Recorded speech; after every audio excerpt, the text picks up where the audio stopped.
Bonsoir amis téléspectateurs, un plaisir de vous retrouver dans votre édition du soir. Abonnez-vous sur cette chaîne Afrique Sport Live pour ne rater aucune vidéo. Nous allons débuter ce journal, chers amis, avec l'équipe nationale algérienne championne d'Afrique en titre avec une grosse polémique au sein des Fennecs avec le joueur Andy Delors qui aurait refusé de répondre présent à l'appel de Djamel Belmadi, le sélectionneur de l'équipe nationale algérienne pour le compte des éliminatoires de la Coupe du Monde 2022, absent remarqué de la liste de l'Algérie pour affronter le Niger vendredi et mardi dans les éliminatoires de la Coupe du Monde 2022. L'attaquant de Nice, Andy Delors, a bel et bien refusé de venir en sélection. Paru dans la presse ces dernières heures, l'information a été confirmée directement par le sélectionneur des Fennecs, Djamel Belmadi. Ce jeudi, en conférence de presse, il y a un petit mois, j'ai reçu comme information d'une personne à l'intérieur du foot disant « Faites attention au coach, au moment de la signature à Nice, Andy a signé un document comme quoi il n'irait pas à la CAN. Ça m'a ébranlé et j'ai dit wait and see », a d'abord raconté le technicien.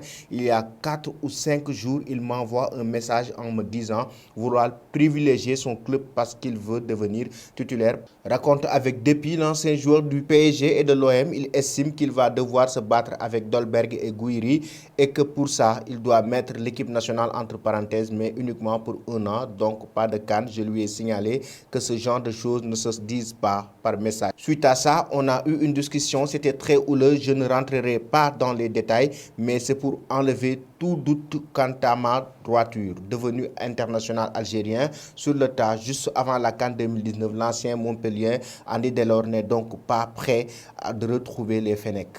Et puis la polémique ne s'est pas arrêtée là. Après la sortie du sélectionneur algérien Djamel Belmadi, Andy Delors a répliqué. Il a donné sa réponse dans une interview au journal L'Équipe.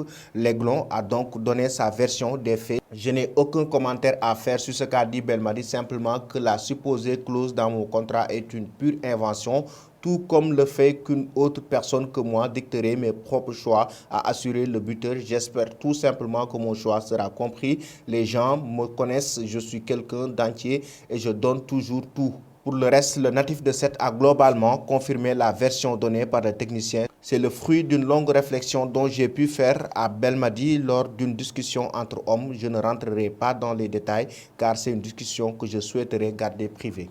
Et nous allons maintenant parler de la Ligue des Nations avec la demi-finale entre l'Italie et l'Espagne. Et comme vous le savez, la Squadra Azzurra a été battue par la Roja sur un score de 2-0. Une grande surprise pour le football européen. Actuellement, l'équipe italienne qui avait remporté la dernière compétition européenne, à savoir l'Euro 2020, a donc été battue par l'équipe espagnole ce mercredi. La forteresse donc est tombée après 37 victoires sans défaite. L'Italie est tombée de son piédestal face à l'Espagne. Plusieurs joueurs ont passé une soirée difficile à San Siro, à commencer par Leonardo Bonucci pour contestation et une faute stupide. L'expérimenté défenseur de la Juve a été exclu peu avant la mi-temps. Ce fait de jeu a solidement compliqué la tâche de la Squadra Azzurra qui était déjà menée d'un but à ce moment précis. Un autre joueur se souviendra longtemps de cette demi-finale de Ligue des Nations, Donnarumma. Sportivement, le gardien du Paris Saint-Germain a failli se trouver en première période, mais le poteau et Bonucci sont venus le sauver après une grosse savonnette hors terrain. Son calvaire a commencé bien plus tôt. Avant la rencontre, les supporters avaient déjà brandi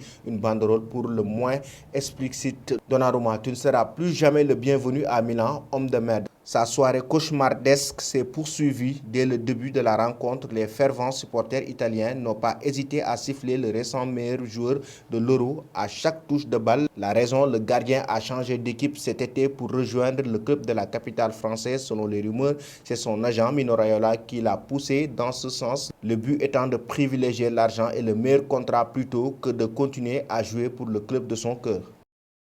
Et puis en France, les supporters de l'Olympique de Marseille ont rendu un vibrant hommage à l'ancien président Bernard Tapie qui s'est éteint ce dimanche à 78 ans. Son cercueil était au stade Vélodrome avant ses funérailles prévues vendredi à Marseille. Un grand hommage s'est tenu ce jeudi après-midi au stade Vélodrome en présence de nombreux supporters. Après avoir été porté par 6 supporters dans un grand silence, le cercueil de Bernard Tapie est arrivé sur la pelouse du stade Vélodrome.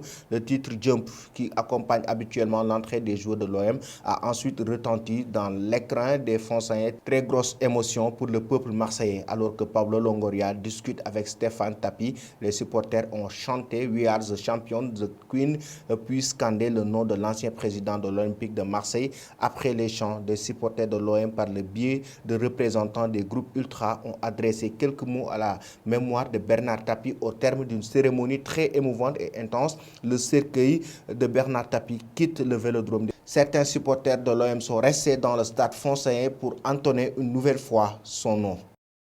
Bernard Tapie est une légende du football marseillais, mais aussi il a marqué le football européen. Il faut rappeler que c'est sous son magistère que l'Olympique de Marseille a remporté la Ligue des Champions. Nous allons maintenant parler de transfert, chers amis, en Espagne avec le FC Barcelone. Le dossier Ronald Koeman est encore annoncé. Surtout, Xavi Hernandez, l'ancien joueur du FC Barcelone, revient sur la scène pour devenir en tout cas le remplaçant de Ronald Koeman selon certains médias espagnols. Koeman est donc toujours l'entraîneur du FC Barcelone, mais pour combien de temps encore maintenu malgré la défaite contre l'Atlético Madrid 2-0. Le Néerlandais reste sur un siège éjectable et aurait 3 matchs Valence, Kiev, Real Madrid pour sauver sa tête. Malgré cela, les manœuvres se poursuivent en coulisses selon plusieurs médias catalans.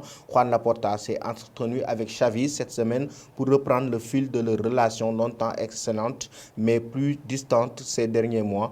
L'ancien milieu de terrain du club est cité depuis plusieurs semaines comme le favori en cas de départ de Koeman. Malgré un consensus en interne, Laporta aurait montré un temps sa réticence au sujet de l'ancien joueur soutien de Victor Font, l'adversaire de Laporta lors de la dernière élection de la présidence du club. L'échange Laporta-Xavi aurait permis d'aplanir les choses. Selon Mundo Deportivo, le président lui a détaillé l'environnement du club et les raisons qui l'ont poussé à confirmer Koeman.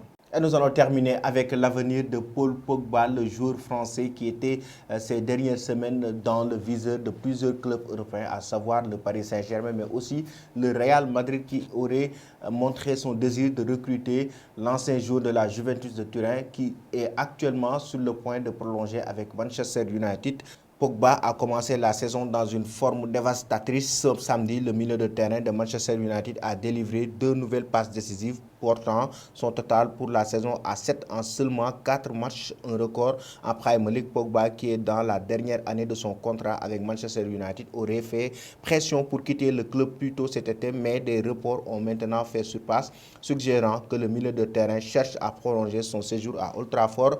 Dans le dernier épisode du podcast United My Mind sur Facebook Live, Mike Parrott, rédacteur en chef de FanBranks, était accompagné de Casey Van Evans, journaliste et spécialiste de Manchester United, pour discuter en tout cas de ce qui concerne Manchester United. Pogba était en tête de liste des sujets abordés. J'aimerais qu'il reste au bout du compte. C'est un très bon joueur. Il a 28 ans, il va être dans la fleur de l'âge avec 7 passes décisives en 4 matchs, ce qui est énorme. C'est une très bonne forme et s'il continue comme ça, il va battre des records. Nous l'avons vu auparavant, certains joueurs ont obtenu 16 passes décisives dans une moitié de la saison, puis 3 dans la seconde. Je pense que c'est un très grand joueur créatif. Je pense qu'il est un grand élément de l'équipe et si nous voulons le faire rester et qu'il veut rester et jouer au football avec les autres, alors je suis plus qu'heureux de dire que nous devrions lui donner un nouveau contrat. La question est maintenant, est-ce que Manchester United va proposer un contrat